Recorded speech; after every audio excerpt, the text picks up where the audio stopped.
What is up, my dolphins? And welcome to Would You Survive? Spelled totally wrong. Maybe it's just a pun, a really bad pun. But I don't know. Anyway, if you're like one of those old school Dolphins Go veterans, like one of my first two or three subscribers, I used to do a series called Nova's Day Out, a kind of text adventure type thing. And this is the same thing. So I decided I don't really know what to do, so why not just do a throwback? It was pretty fun. I didn't really finish that series, but it did okay.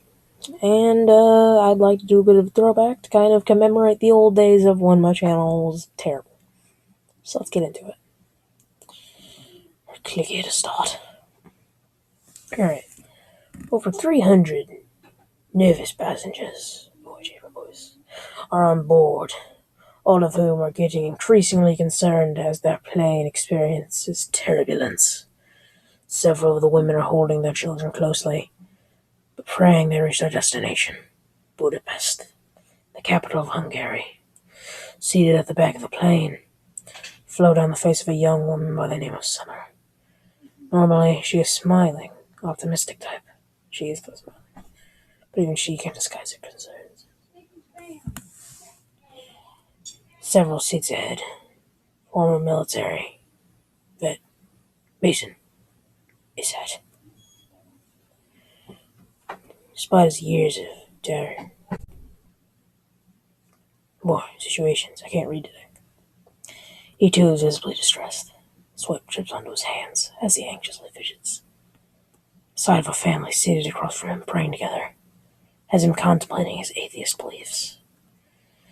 Screams and cries of distress can be heard throughout the plane. All of a sudden, the turbulence stops. The entire plane goes silent. The passengers look at one another, each thinking the same. Is it over? Are we safe now? Then everything goes black. Oh God. It happens so suddenly.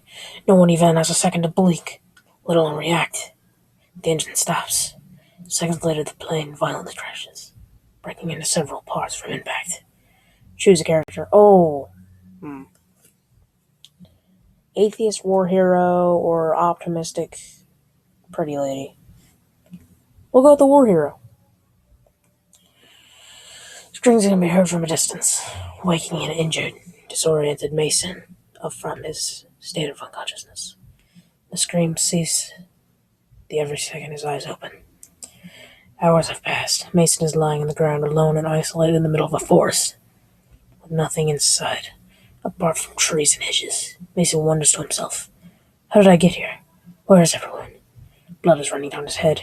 Perhaps he has sustained the injury from the crash. His memory is as blank as the expression on his face. He looks at his hand. The blood from his head is pouring into his palms, dripping down his red jacket to the floor. Mason stands up slowly. Despite being dazed and frail, his senses remain alert and alive. He stands still, listening patiently. The noise of someone walking towards him can be faintly heard. The sound won't go unnoticed. If it wasn't for Mason's excellent observation skills, the noise is getting closer. Mason's heart begins to beat rapidly as he fears for his safety. Alright. The second big decision we have here, guys. So, should we hide or stay there? You know what? Who could possibly be wanting to, kill me or something right now? That makes sense. Stay there. Mason slowly walks toward the direction of the noise. He then stops as he notices a woman. Is it Summer? She looks nervous, then afraid of something. The woman sees Mason and stops in her tracks. She just freezes and looks back at him. Hello? It's okay. Are you from the plane as well? Mason shouts as the woman stands 10 yards away from him. They walk towards each other. Immediately, she notices Mason's head wound. Sit down, I need to stop the bleeding. You're lucky I'm a trained nurse. You're badly hurt. How convenient, the woman says. She said how convenient. That's also part of it. Whilst compressing Mason's head wound. She tells him that her name is Summer.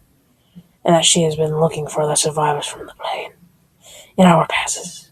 With Mason's head no longer bleeding, they both decide to keep waiting, looking for a way out of the woods. Oh god, it's a long page. Yeah, it's a really long page. Both Mason and Summer are walking side by side, discussing the events from the plane. Did you see anything else from the plane? Mason asked Summer. Summer explains how after the crash she found another survivor called Juliana. However, she and Juliana get separated briefly. She then tells Mason that afterwards found Julia dead and someone had murdered her. Oh god, so I could have been murdered if I didn't hide. Mason stops walking and looks at her. What do you mean she was murdered? Are you telling me that Bigfoot is out there killing people? He yells sarcastically yells. She ran ahead of me, so I didn't see what happened. When I found her, it looked as if someone had beaten her to death. Summer replies. Tears run down her face as she describes what she saw. Mason and Summer continue walking. Both are now paranoid, paying close attention to their surroundings as they move. How do we even know if we're going the right way? Mason freezes, points his finger in the air, and looks around him. Not around him. He explains to Summer how he's traveled the world, wandering many obscure landscapes during his time serving in the military. Trust me, I've been in worse situations than this. If we keep moving in this direction, we will find a river. Follow that southwards and it'll lead us out, Mason confidently tells Summer. They both continue moving. After a mile, Summer spots a girl from a distance. Mason, look, she says, pointing. As Summer and Mason walk towards her, the little girl gets up and runs away. Mason immediately runs after the girl, leaving Summer behind.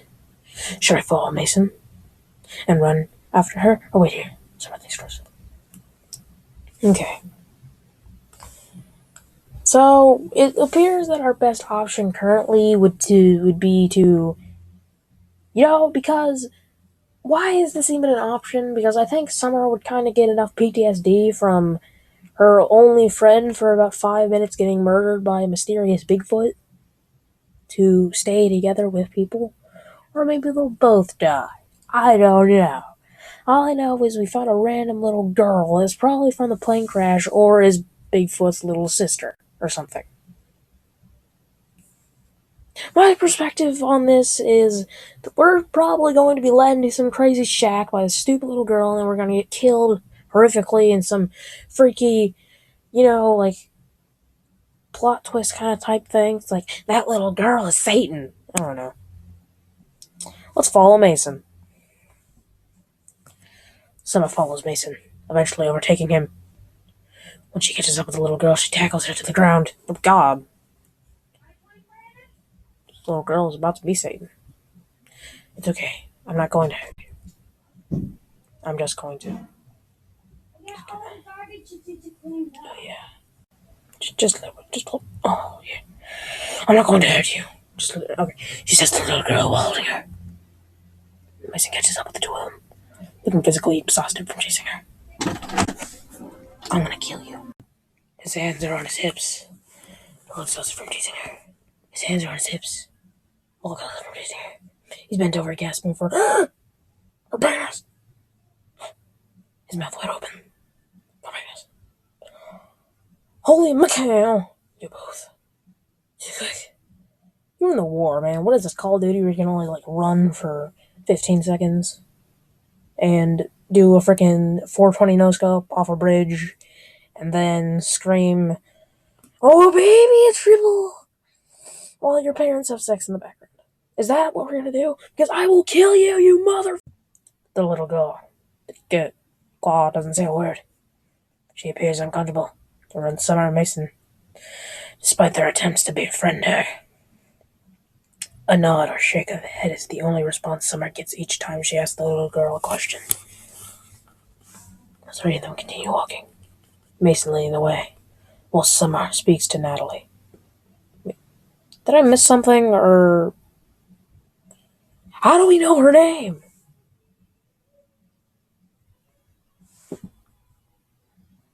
If she can't speak, how can we know her name? Continue. As there, it's a long page. Okay. As they're walking, Summer continues speaking to the girl, hoping to get her out of her shell. The little girl is carrying a school bag on her. Summer notices a sticker with the name Natalie attached to the bag. So now, okay, so you're Natalie. That's a pretty name. The girl looks up, nods and says, "Yeah." Hearing her own name makes her smile for a split second before she lowers her head back down, staring at the floor in sorrow. My name sucks.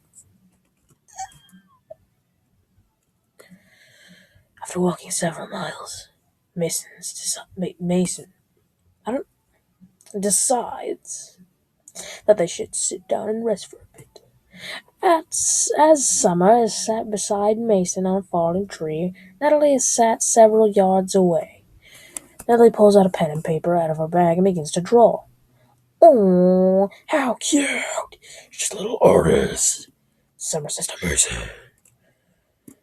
Mason stands up and tells Summer that he needs to go for a pee and he will be back in a minute. This is where we all die. Summer walks over to Natalie and looks at her drawing. Straight away, Summer gets goosebumps and goes pale when she sees. Snatching the picture from Natalie, she holds it up and asks Natalie if the picture is true. The picture appears to be a man wearing a red jacket murdering a woman in the woods. Summer immediately presumes that Natalie witnessed Mason murdering Juliana. What? Natalie then begs Summer to believe her, crying it is true, and pleading for them to run away before Mason gets back. Summer looks skeptical, appearing unsure whether to believe Natalie or not. Mason can be heard from a distance as he is returning. "Quick, we're running out of time!" cries Natalie. With her body shaking, she lifts her sweating palms and gazes into the thin air. Overwhelmed by the pressure, she takes a deep breath, trying to focus and gather her thoughts. Natalie holds her hand tightly,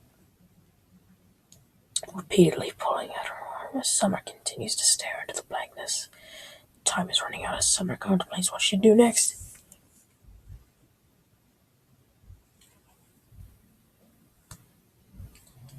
How could Mason have killed Juliana if we were Mason the entire time that he was supposedly killing Juliana?